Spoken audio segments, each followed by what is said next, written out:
presbiter bertugas mengucapkan selamat beribadah di hari Rabu ini. Kiranya ibadah yang kita lakukan saat ini berkenan di hadapannya dan kita diberkatinya. Pemberita firman pada ibadah ini adalah Penatua Nelson Hutasoit. Mari kita berdiri untuk menghadap Tuhan dan menyembahnya, serta memuliakan namanya karena kasih setianya besar atas kita. Kita menyanyi dari Gita Bakti 71, bait 1 dan 2, Tuhan Yesus Sahabatku.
Segala hormat, puji dan syukur kami naikkan ke hadirat-Mu ya Tuhan, atas kasih dan anugerah Tuhan dalam kehidupan kami.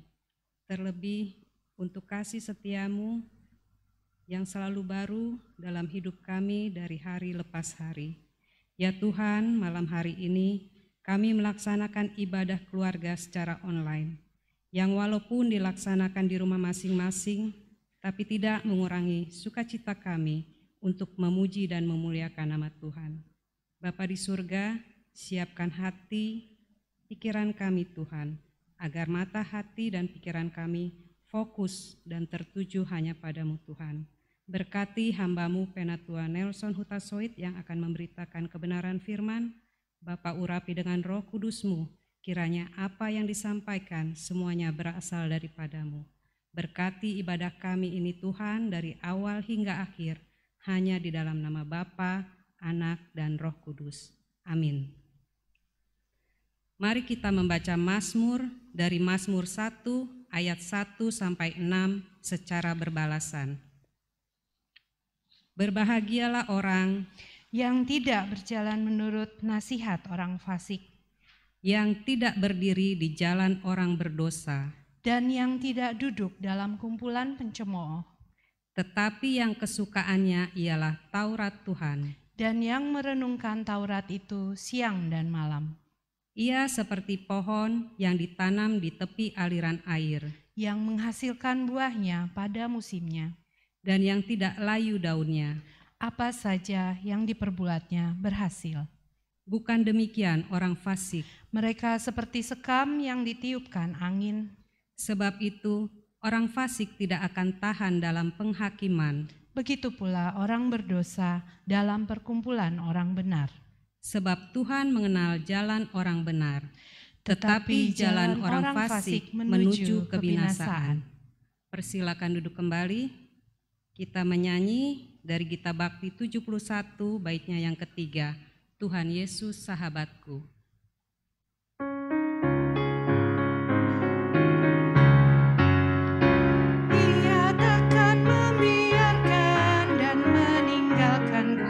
Aku hidup oleh iman padanya.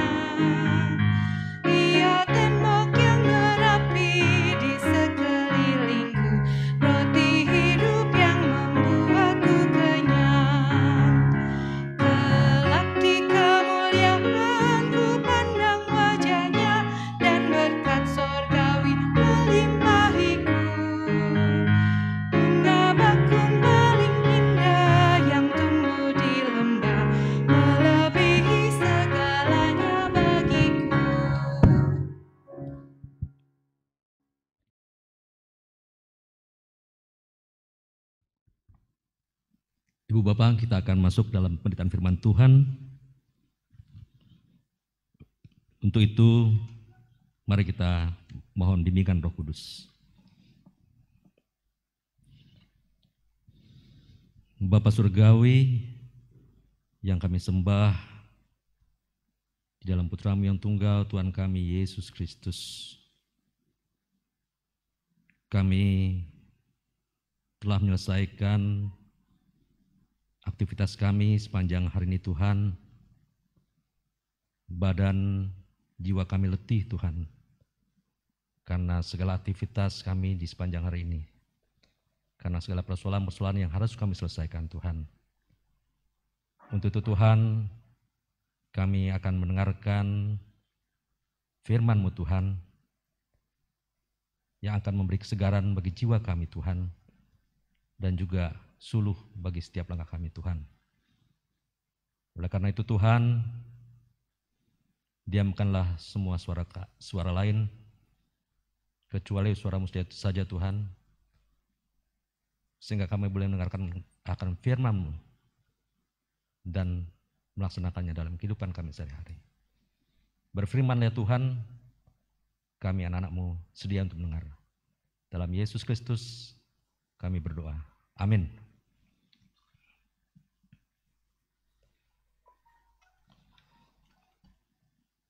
Jemaat, marilah berdiri untuk mendengar firman Tuhan yang dibacakan dari Alkitab, dari kitab 1 Korintus 8, ayatnya yang pertama hingga yang ke-13, yang menyatakan,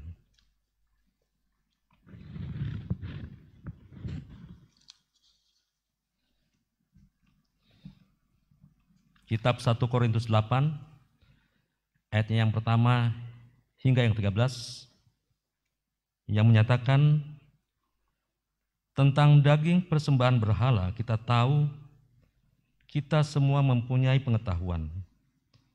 Pengetahuan yang demikian membuat orang menjadi sombong, tetapi kasih membangun. Jika ada seorang menyangka bahwa ia mempunyai sesuatu pengetahuan, maka ia belum juga mencapai pengetahuan sebagaimana yang harus dicapainya. Tetapi orang yang mengasihi Allah, ia dikenal oleh Allah. Tentang hal makan daging persembahan berhala kita tahu, tidak ada berhala di dunia dan tidak ada Allah lain daripada Allah yang esa. Sebab sungguh pun ada apa yang disebut Allah, baik di surga maupun di bumi. Dan memang benar, ada banyak Allah dan banyak Tuhan yang demikian. Namun bagi kita hanya ada satu Allah saja, yaitu Bapa, yang daripadanya berasal segala sesuatu, dan yang untuk Dia kita hidup. Dan satu Tuhan saja, yaitu Yesus Kristus, yang olehnya segala sesuatu telah dijadikan, dan yang karena Dia kita hidup. Tetapi bukan semua orang yang mempunyai pengetahuan itu. Ada orang yang karena masih terus terikat pada berhala-berhala, makan daging itu sebagai daging persembahan berhala.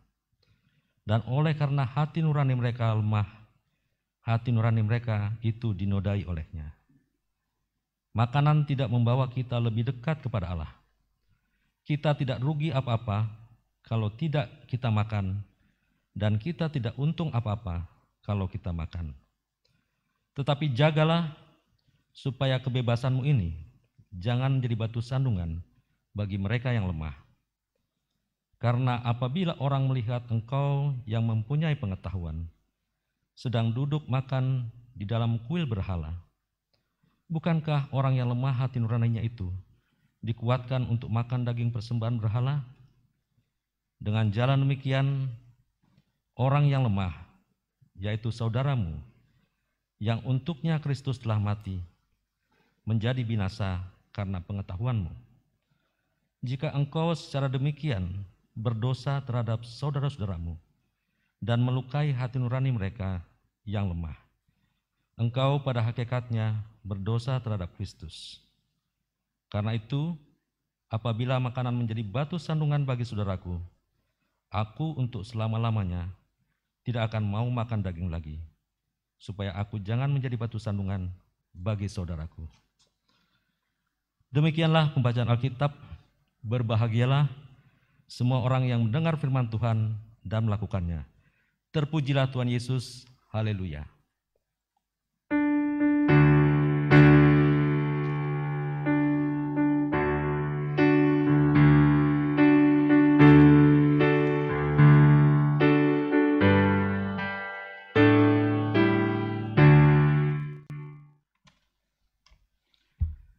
Shalom, Ibu Bapak, saudara-saudari yang Tuhan Yesus kasihi. Apa kabar? Ya, walaupun sampai dengan saat ini kita tidak tahu kapan akan berakhirnya pandemi ini, dan kita semuanya merasakan akibatnya. Namun kiranya semua itu tidak menghilangkan sukacita kita dan rasa syukur kita pada Tuhan kita.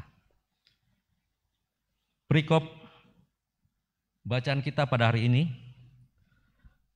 berjudul atau bertemakan sikap umat di tengah keanekaragaman.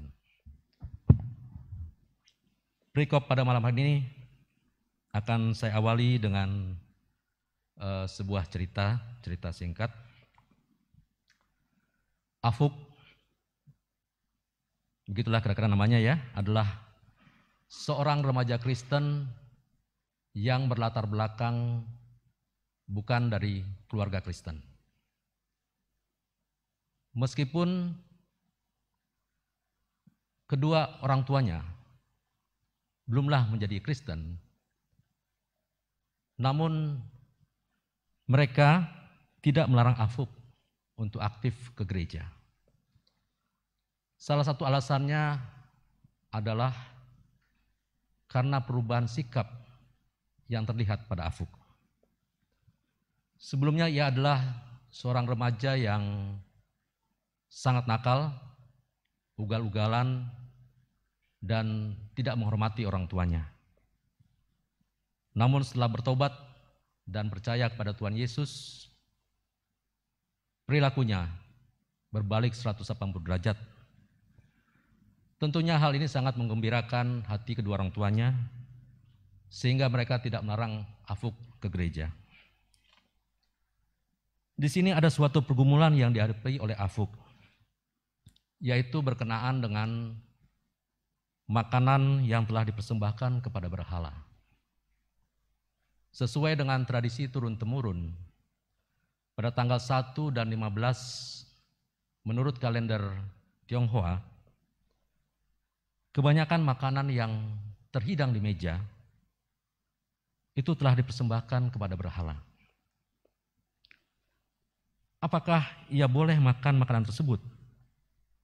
Atau dia harus mencari makanan di luar? Apakah makanan yang telah dipersembahkan kepada berhala itu menjadi haram bagi orang Kristen?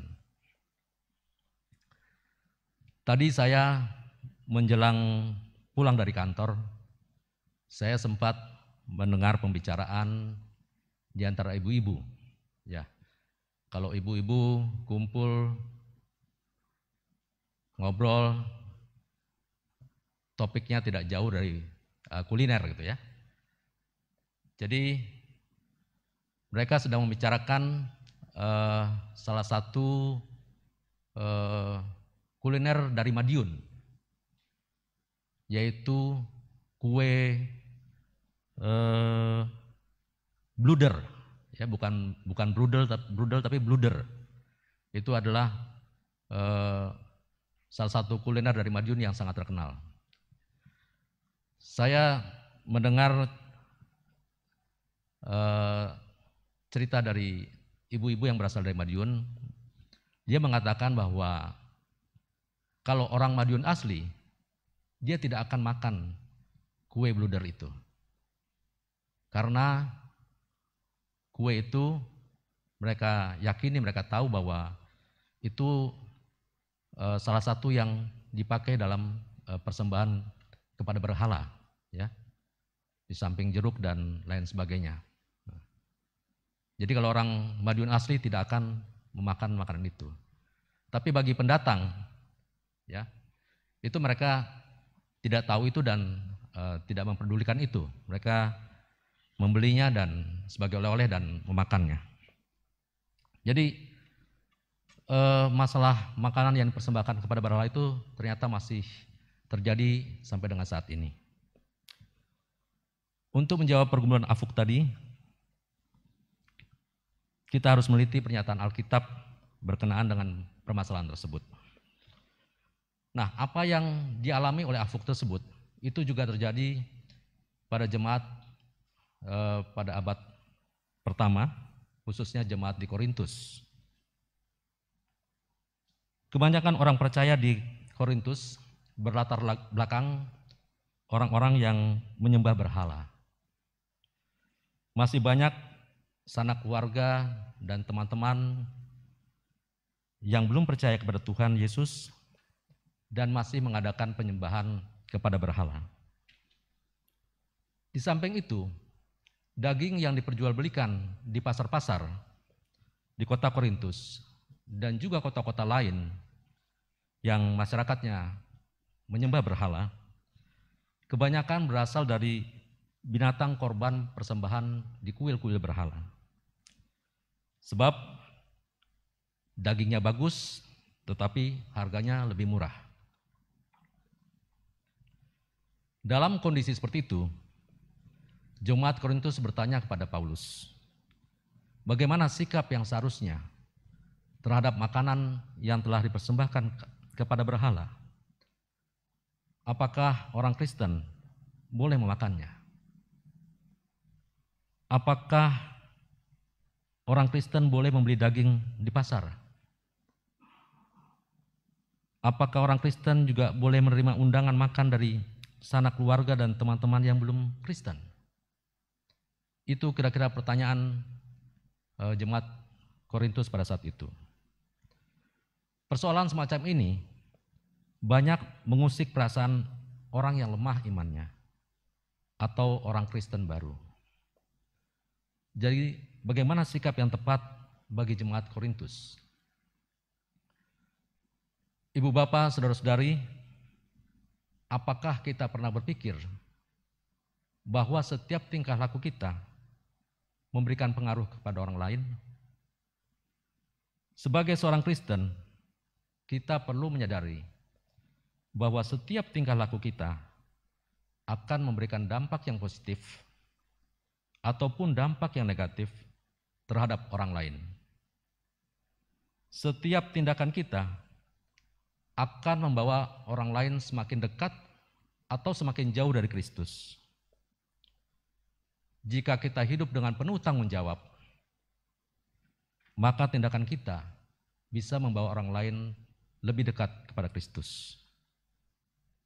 Sebaliknya, jika hidup kita tidak bijaksana, hal itu bisa menjadi batu sandungan bagi orang lain. Itulah sebenarnya inti pengajaran dari Paulus dalam perikop kita pada malam hari ini, 1 Korintus 8 ayatnya yang pertama hingga yang 13, sekalipun dia membahasnya dalam konteks makanan. Jadi kondisi jemaat Korintus pada saat itu banyak kemiripan dengan jemaat Kristen di Indonesia pada saat ini, ya.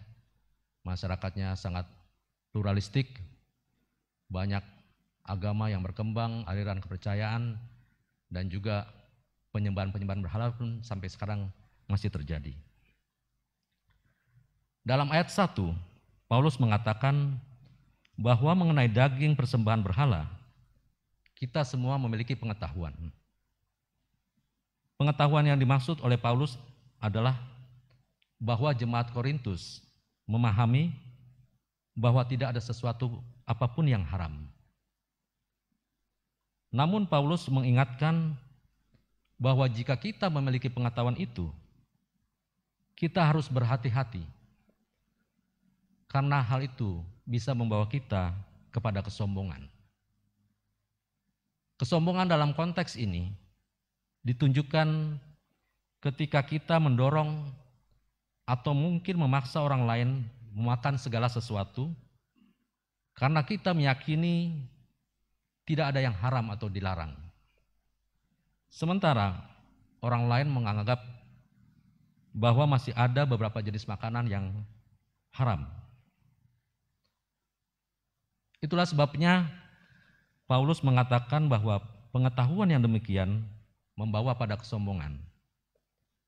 Namun kasih senantiasa membangun. Dalam hal ini Paulus sedang membandingkan antara pengetahuan dengan kasih. Jika kita memiliki kasih, sekalipun kita mengetahui bahwa semua makanan halal, namun kita tidak akan memaksakan pandangan tersebut serta mendorong orang lain untuk memakan makanan yang kita makan. Bahkan pada ayat 2, Paulus menegaskan hal tersebut dengan menjelaskan bahwa jika ada orang yang mengklaim bahwa dia memiliki pengetahuan itu, hal tersebut sebenarnya membuktikan bahwa dia belum memiliki pengetahuan yang lebih baik. Jika ada orang yang menganggap bahwa dia mengetahui bahwa semua makanan halal, sehingga dia mendorong orang lain untuk memakan segala sesuatu, hal itu menunjukkan bahwa dia belum memiliki pengetahuan yang lebih penting, yaitu kasih yang membangun. Dari ayat 4 hingga yang ke-7, Paulus menjelaskan bahwa memang tidak ada makanan yang haram. Semuanya boleh dimakan.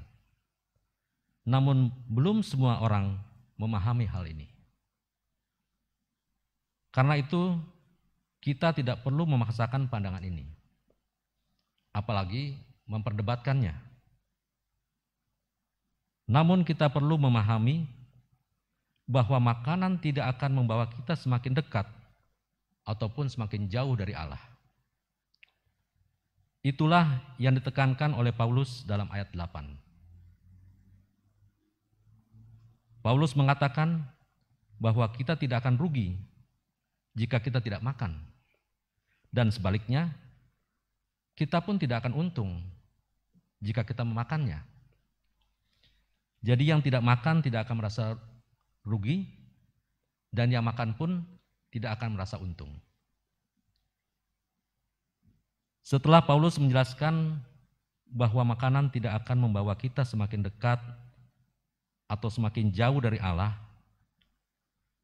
dia memberikan satu pengajaran yang sangat mendasar, yaitu supaya kebebasan yang kita miliki sebagai orang Kristen tidak menjadi batu sandungan bagi orang lain. Batu sandungan di sini bisa berarti tindakan kita yang membuat orang lain berdosa atau merasa berdosa atau tidak sejahtera. Jika kebebasan kita menjadi batu sandungan bagi orang lain, maka pada hakikatnya kita berdosa terhadap Kristus. Apa yang diajarkan oleh Paulus dalam nats ini adalah sekalipun tidak ada makanan yang haram, sekalipun kita memiliki kebebasan memakan segala jenis makanan, namun jika hal itu menjadi batu sandungan bagi saudara kita seiman, maka kita telah berbuat dosa dan berdosa terhadap Kristus. Mengapa? Karena kebebasan kita telah kita pergunakan untuk menjadi batu sandungan bagi saudara seiman. Itulah sebabnya dalam ayat yang ke-13, Paulus mengatakan bahwa dia tidak akan makan daging jika hal itu menjadi batu sandungan bagi orang Kristen lainnya. Ya, di sini Paulus tidak mengatakan bahwa dia tidak akan makan daging selamanya. Namun jika itu menjadi batu sandungan bagi orang lain atau orang Kristen, maka dia tidak akan makan daging. Inilah komitmen yang diambil Paulus. Hal ini dia lakukan bagi kepentingan umat Kristen lainnya. Paulus mengambil komitmen ini karena dia mengasihi umat Kristen lainnya. Dan dia tidak mau menjadi batu sandungan. Sekalipun dia mengetahui bahwa semua makanan halal, namun dia rela menahan diri untuk tidak memakan sesuatu yang bisa menjadi batu sandungan bagi orang lain. Saya percaya bahwa inti dari pengajaran ini bukanlah soal makanan, tetapi soal kasih yang membangun, soal kebebasan yang kita miliki supaya tidak menjadi batu sandungan bagi orang lain. Kalaupun Paulus membahas mengenai makanan dalam konteks ini, hal itu dikarenakan adanya pertanyaan yang muncul dari jemaat di Korintus. Namun Paulus tidak berfokus pada makanan tersebut, tetapi berfokus pada hakikat kebebasan, hakikat kasih, dan sikap hidup umat Kristiani. Kita semua yang telah dibebaskan oleh darah Kristus merupakan orang-orang bebas. Kita adalah orang yang dimerdekakan. Kita bebas melakukan segala sesuatu kecuali dosa. Namun kita pun perlu menahan diri untuk tidak melakukan segala sesuatu, sekalipun itu bukan dosa, jika hal tersebut bisa menjadi batu sandungan bagi orang Kristen lainnya. Banyak orang Kristen yang minum minuman beralkohol dengan mengatakan bahwa itu bukan dosa, selama kita meminumnya dengan porsi yang tepat atau tidak memabukkan. Jika kita menganggap hal itu bukan dosa, karena kita bisa menahan diri, apalagi meminum minuman tersebut untuk alasan kesehatan. Namun jika hal itu menjadi batu sandungan bagi saudara kita, lebih baik kita tidak meminumnya. Sebagai contoh, kita sering melihat orang minum bir dalam acara pesta, ataupun di hotel, ataupun di restoran. Bagi kita, itu merupakan hal yang wajar, sekalipun kita tidak minum. Namun kita akan kaget seandainya kita melihat pelayan atau hamba Tuhan yang minum bir di gereja. Mungkin mereka mengatakan bahwa itu bukan dosa. Namun hal itu telah menjadi batu sandungan bagi orang lain. Dalam hal inilah kita perlu waspada. Jika hal itu menjadi batu sandungan bagi orang lain, sebaiknya kita menahan diri. Itulah yang diajarkan oleh Paulus bagi kita saat ini.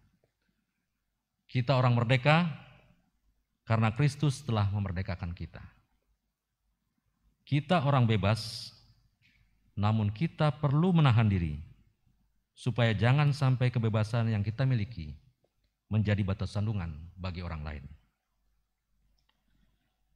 Prinsip Rasul Paulus dalam 1 Korintus 10 ayat yang ke-23 sampai ke-24 dan ayat yang ke-31 sangat baik untuk diteladani. Saya akan membacakannya untuk Bapak, Ibu, Saudara-saudari semuanya.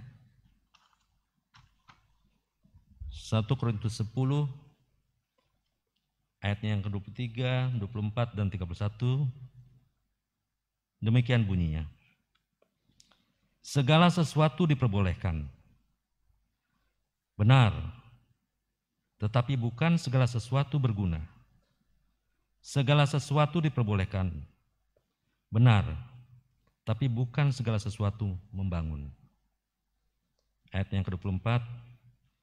Jangan seorang pun yang mencari keuntungannya sendiri, tetapi hendaklah tiap-tiap orang mencari keuntungan orang lain. Kemudian ayat yang 31, aku menjawab, jika engkau makan atau jika engkau minum, Atau jika engkau melakukan sesuatu yang lain, lakukanlah semuanya itu untuk kemuliaan Allah. Jika engkau makan, atau jika engkau minum, atau jika engkau melakukan sesuatu yang lain, lakukanlah itu dengan terlebih dahulu mempertimbangkan. 1. Apakah itu berguna? Yang kedua, apakah itu membangun? Ketiga, apakah dengan itu engkau hanya memperhatikan kepentingan sendiri atau memperhatikan kepentingan orang lain juga? Dan yang terakhir atau yang keempat, apakah itu memuliakan Allah? Selamat berjuang, Tuhan Yesus memberkati. Amin.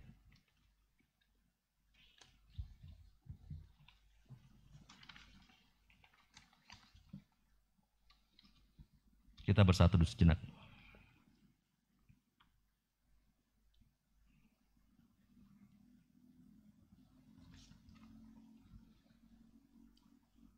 Kita menyanyi dari Gita Bakti 47, bait yang pertama dan kedua, kasih itu sabar.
Mari Ibu Bapak, saudara-saudari, kita masuk dalam doa syafaat. Mari kita berdoa. Ya Bapa Surgawi, terima kasih ya Tuhan, kami boleh disapa oleh kebenaran firman-Mu ya Tuhan, di mana kami telah belajar bagaimana kami seharusnya bersikap bijak Tuhan, tidak mementingkan diri kami sendiri Tuhan. Kami tidak mengandalkan hanya pengetahuan kami Tuhan, sehingga membuat kami sombong Tuhan. Namun kiranya kami dengan hikmat yang daripada-Mu Tuhan, kami tidak menjadi batu sandungan bagi sesama kami Tuhan.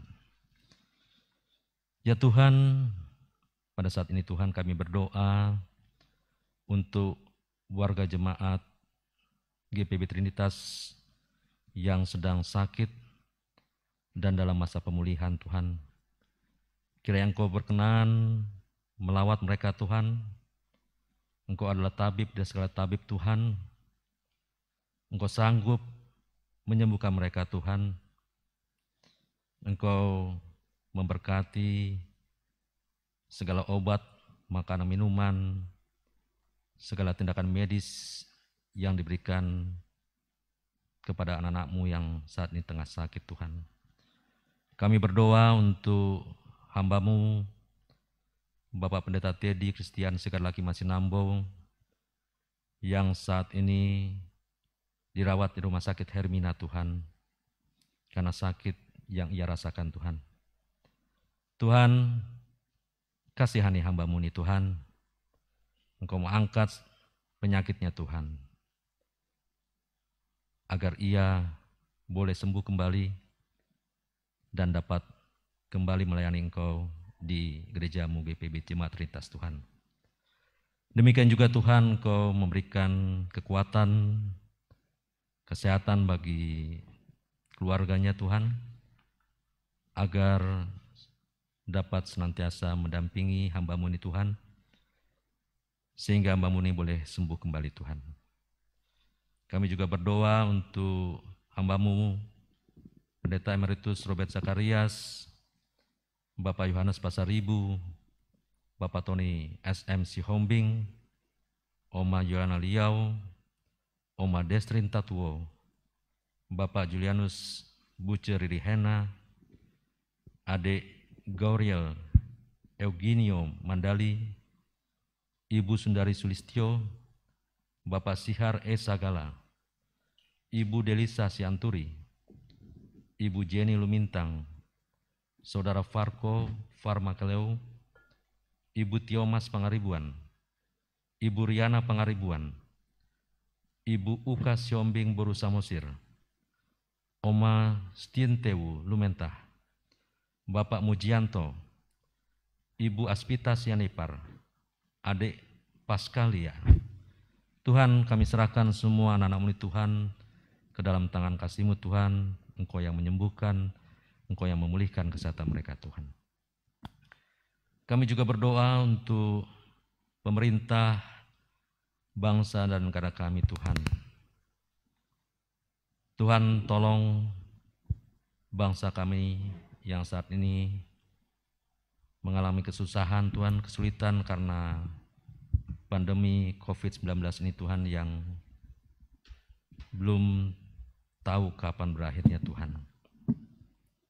Banyak rakyat Indonesia, bahkan anak-anak-Mu Tuhan, yang mengalami kesusahan, penderitaan karena pandemi ini Tuhan.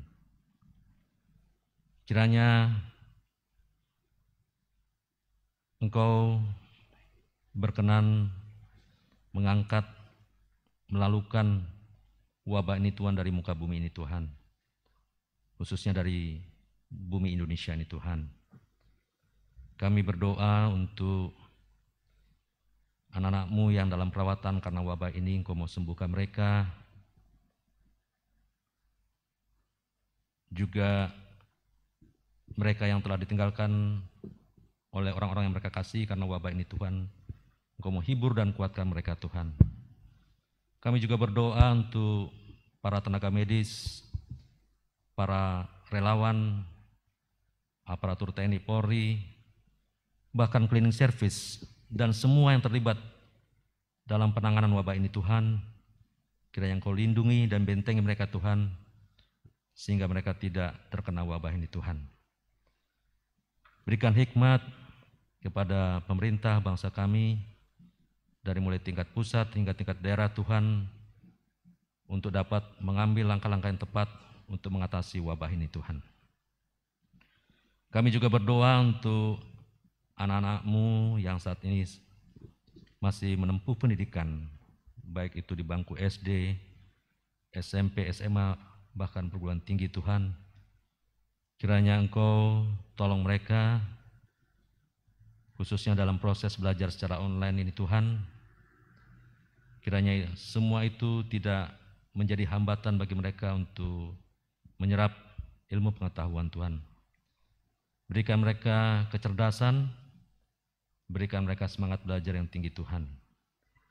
Itu juga kami berdoa untuk anak-anak-Mu yang akan mengikuti tes masuk SD, SMP, SMA, bahkan perguruan tinggi Tuhan. Engkau tolong mereka dalam mempersiapkan diri sebaik-baiknya, sehingga mereka boleh diterima di sekolah atau perguruan tinggi yang mereka cita-citakan Tuhan. Kami juga berdoa untuk gereja-Mu, khususnya GPIB Jemaat Trinitas Tuhan, dalam pelayanan dan kesaksiannya Tuhan. Kiranya Engkau tolong kami Tuhan, agar kami boleh melakukan tugas pelayanan kesaksian di tengah-tengah jemaat kami, bahkan di tengah-tengah masyarakat lingkungan kami Tuhan, dengan sebaik-baiknya Tuhan, demi hormat dan kemuliaan nama-Mu. Semua presbiter dan unit-unit misioner kiranya bergandengan tangan Tuhan untuk melakukan tugas pelayanan dan kesaksian ini Tuhan. Kami juga berdoa untuk hamba-Mu Pendeta Emeritus Robert Zakarias. Kiranya Engkau terus memperbaiki kondisi kesehatannya Tuhan, dan demikian Engkau juga memberikan pengharapan, kesabaran bagi keluarga untuk terus mendukung hamba-Mu ini sehingga beroleh kesembuhan. Kami juga berdoa untuk anak-anak-Mu yang berhari ulang tahun kelahiran maupun pernikahan Tuhan. Kiranya Engkau sempurnakan sukacita mereka Tuhan, dan mereka kembalikan sukacita itu dengan bersyukur padamu dan lebih bersungguh-sungguh lagi Tuhan melayani Engkau Tuhan. Kami juga berdoa untuk para janda, duda, para lansia dan yatim piatu Tuhan. Kiranya Engkau memelihara kehidupan mereka Tuhan. Engkau mencukupkan segala kebutuhan mereka Tuhan, dan Engkau memberikan penghiburan bagi mereka Tuhan. Kami juga berdoa untuk warga jemaat yang mencari pekerjaan Tuhan. Tolong mereka Tuhan. Saat ini banyak anak-anak-Mu mungkin yang harus kehilangan pekerjaan, harus mengalami PHK dan lain sebagainya Tuhan. Tuhan, tolong anak-anak-Mu ini Tuhan, kiranya mereka boleh kembali mendapatkan pekerjaan untuk kelanjutan hidup mereka. Kami juga berdoa untuk anak-anak-Mu yang mencari pasangan hidup. Tolong mereka Tuhan, agar mereka mendapatkan pasangan hidup yang sepadan, yang percaya kepada-Mu Tuhan. Dan jangan sampai anak-anak-Mu Tuhan meninggalkan Engkau Tuhan karena pasangan hidup Tuhan. Kami juga berdoa untuk anak-anak-Mu yang merindukan buah hati. Kiranya Engkau mendengarkan akan doa-doa mereka, harapan mereka Tuhan, sehingga pada waktu yang Kau kendaki, pada waktu yang Kau tentukan Tuhan, buah hati yang mereka tunggu-tunggu boleh mereka dapatkan. Kami juga berdoa untuk anak-anak-Mu yang sedang mengalami pergumulan. Apapun pergumulan mereka Tuhan, tolong mereka Tuhan. Dengarkan doa-doa permintaan mereka Tuhan. Jawab doa mereka Tuhan, agar pergumulan yang mereka hadapi boleh Kau angkat Tuhan.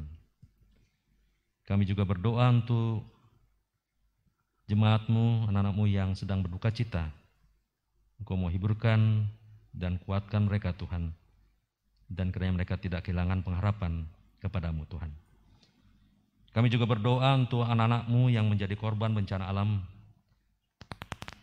dimanapun bencana alam itu terjadi Tuhan, Engkau mau tolong mereka Tuhan. Mereka yang terluka, Engkau mau pulihkan mereka. Yang rumah hartanya rusak atau hilang, Engkau juga mau tolong mereka Tuhan. Kami juga berdoa untuk pelunasan rumah ibadah di gereja-Mu Jemaat Trinitas Tuhan. Kiranya tolong kami Tuhan, sehingga sisa cicilan rumah ibadah ini Tuhan boleh kami lunasi pada waktunya Tuhan. Juga kami berdoa Tuhan untuk keluarga Bapak Leonard Haliwela, keluarga Bapak Luki Tamu, keluarga Heru Yono Lontoh, keluarga Bapak Billy Mandali, keluarga Manalu Sebayang, keluarga Bapak Dena Ceti Kualu, keluarga Bapak Oscar S. Kaseh, dan keluarga Saleki Saiya. Tuhan, kiranya Engkau senantiasa menyertai, menolong dan memberkati keluarga-keluarga ini Tuhan. Terima kasih Tuhan.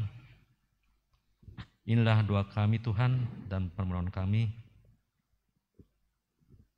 Jawablah Tuhan dan kabulkan doa kami Tuhan, karena kami memintanya di dalam Putra-Mu yang tunggal, Tuhan kami Yesus Kristus yang telah mengajar kami berdoa. Bapa kami yang di surga, dikuduskanlah nama-Mu, datanglah kerajaan-Mu, jadilah kehendak-Mu di bumi seperti di surga. Berikanlah kami pada hari ini makanan kami secukupnya, dan ampunilah kami akan kesalahan kami, seperti kami juga mengampuni orang yang bersalah kepada kami. Dan janganlah membawa kami dalam pencobaan, tetapi lepaskanlah kami dari yang jahat.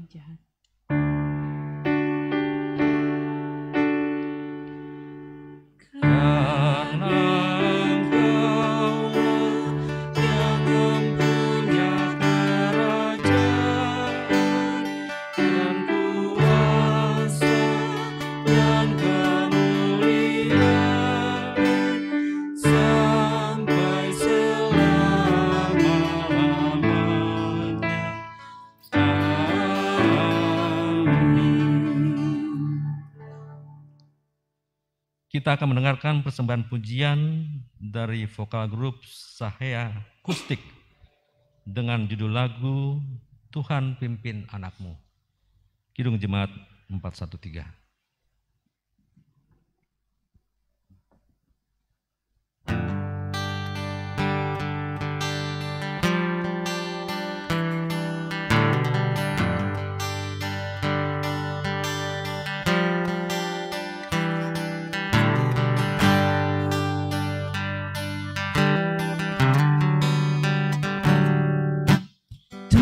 Pimpin langkah anak-Mu,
Terima kasih puji-pujiannya.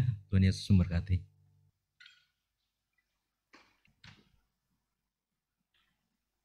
Kita masuk dalam pengucapan syukur. Jemaat, marilah kita mengucap syukur kepada Tuhan dengan memberi persembahan kepadanya. Ingatlah firman Tuhan dalam Mazmur 119 ayat 108 yang menyatakan, kiranya persembahan sukarela yang berupa puji-pujian berkenan kepadamu ya Tuhan, dan ajarkanlah hukum-hukum-Mu kepadaku. Tuhan memberkati saudara dan persembahan saudara. Persembahan atau kolekte harap masukkan ke amplop bertuliskan kolekte ibadah keluarga dari sektor berapa dan tanggal berapa, dan dimasukkan dalam kotak persembahan pada ibadah hari Minggu. Kita menyanyi dari Gita Bakti 88 bait 1 dan 2, bersyukurlah pada Tuhanmu.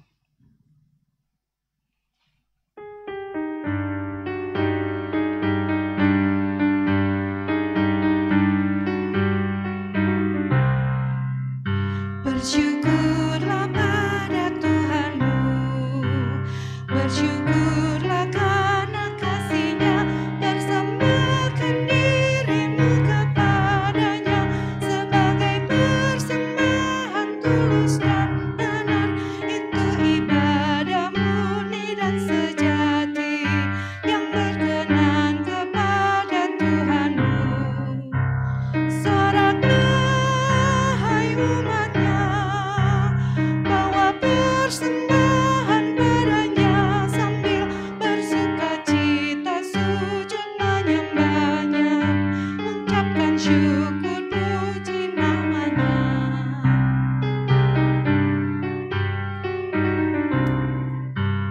Ia berikan putra tunggalnya untuk membebaskan dunia, jadi korban sungguh agung mulia, sehingga dunia bebas dan sejahtera. Patutlah kita puji nama Tuhan dan persembahkan diri padanya. Soraklah hai umat-Nya, bawa persembahan padanya sambil bersukacita sujud menyembahnya, ucapkan syukur puji namanya.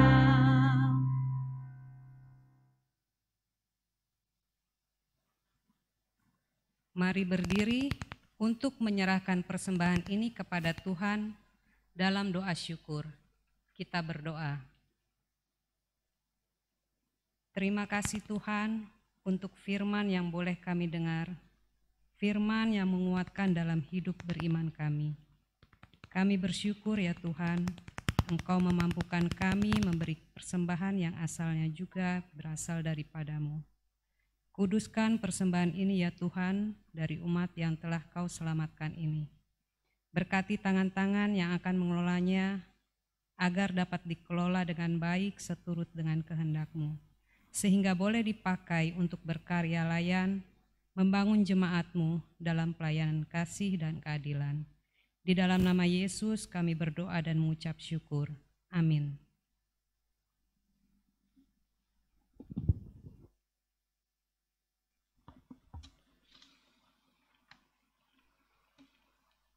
Terimalah amanat pengutusan, pergilah dalam damai sejahtera Tuhan, dan lakukanlah firman Tuhan yang telah kamu dengar. Kita menyanyi dari Gita Bakti 156, baitnya yang pertama dan yang ketiga, nama Yesus berkumandang.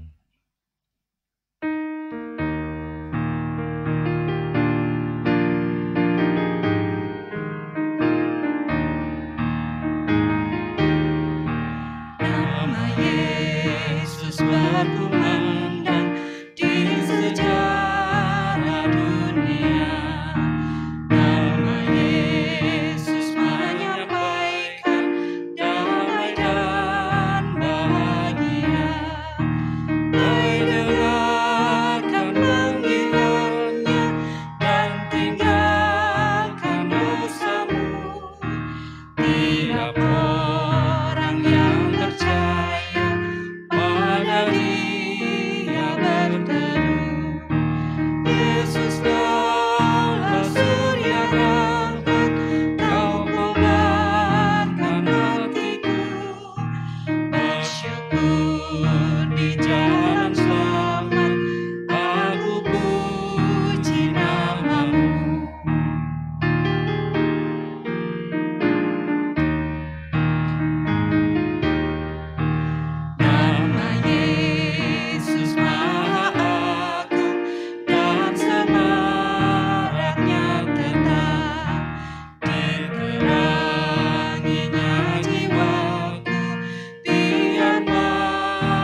Angkatlah hati dan arahkanlah pikiranmu kepada Tuhan, serta terimalah berkat-Nya.